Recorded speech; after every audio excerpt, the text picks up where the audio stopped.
Who is Andy Burnham? Why the former mayor is now leading Britain. On July 20th, 2026, Britain officially got a new prime minister. His name is Andy Burnham, and he became the seventh person to hold the office of British Prime Minister in just the past decade. In his first speech as Prime Minister, Burnham promised what he called a circuit breaker moment, a turning point that would bring the biggest political changes Britain has seen in 4 decades. But many political observers noted one fairly concerning detail. His concrete policy agenda remains largely undefined. In this video, we're breaking down who Andy Burnham actually is, the political journey that brought him to the highest office in British government, and the major challenges already waiting for him ahead.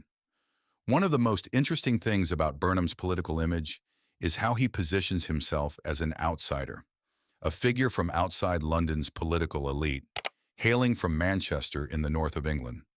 But if we trace his career further back, this picture isn't entirely accurate. Burnham's political career actually began right at the heart of Westminster, the center of British political power. He started out as an advisor to two major Labour Party figures, Tony Blair and Gordon Brown, two hugely influential former prime ministers in modern British political history. After his time as an advisor, Burnham went on to become a Labour Member of Parliament and even served as Health Secretary at one point. He also twice tried his luck running for Labour leader, both times ending in defeat. After that second loss, he decided to step away from national politics in Westminster. So even though his image today is that of a northern outsider, his career history actually shows someone who spent a long time deeply embedded in the heart of national politics, long before he became known as a figure from Manchester. After leaving Westminster, Burnham shifted direction and became mayor of Greater Manchester, one of the largest metropolitan areas in England. It was in this role that he built a reputation as someone consistently fighting for the interests of Northern England, a region that has long felt overlooked compared to London and the south of England. His popularity surged sharply during the COVID-19 pandemic. At the time, he publicly challenged the UK government, arguing it wasn't providing sufficient financial support to regions under lockdown. This confrontational stance, standing up against the central government on behalf of his region, actually boosted his popularity significantly, cementing his reputation as the leading champion of Northern England's interests. Burnham's own governing philosophy actually has a distinct name: Manchesterism. At its core, this philosophy is about devolving power, shifting it away from London toward other regions of England. One of its most symbolic proposals is the idea of relocating part of Downing Street's functions, the center of British government, to Manchester. This is a very strong signal, a real shift toward more decentralized decision-making, no longer fully concentrated in London the way it has been for centuries. Regardless of how this proposal is eventually implemented in practice, the idea itself is enough to reveal Burnham's ideological direction: a shift of power away from the traditional center toward regions that have long felt sidelined. The most urgent domestic challenge Burnham has to face is economic growth. The UK's economic growth currently hovers around 1% per year, a fairly weak figure for an economy the size of Britain's. Given this situation, Burnham is faced with difficult choices: raising taxes, cutting government spending, or possibly doing both at once. None of these options are easy or popular. Each carries significant political consequences. Beyond that, immigration, both legal and illegal, remains a highly politically sensitive issue in Britain. This issue has also been one of the factors fueling growing support for Reform UK, the right-wing party led by Nigel Farage, a close ally of Donald Trump, which has consistently been leading in various opinion polls in recent times. When it comes to foreign policy, this is one of the biggest areas of uncertainty in Burnham's leadership, given that his experience in international affairs is fairly limited.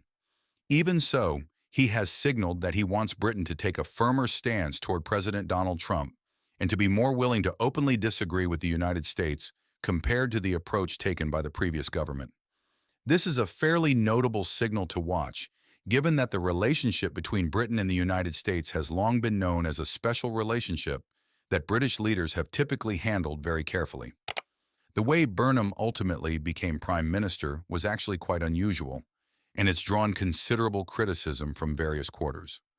Following a strong performance in local elections, and as support for Keir Starmer, the previous prime minister, collapsed, the Labour Party effectively elevated Burnham without a genuinely competitive leadership contest and without a national general election.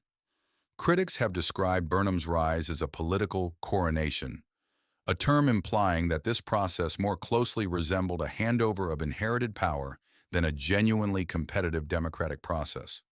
It's important to understand that under Britain's parliamentary system, a situation like this isn't actually unconstitutional.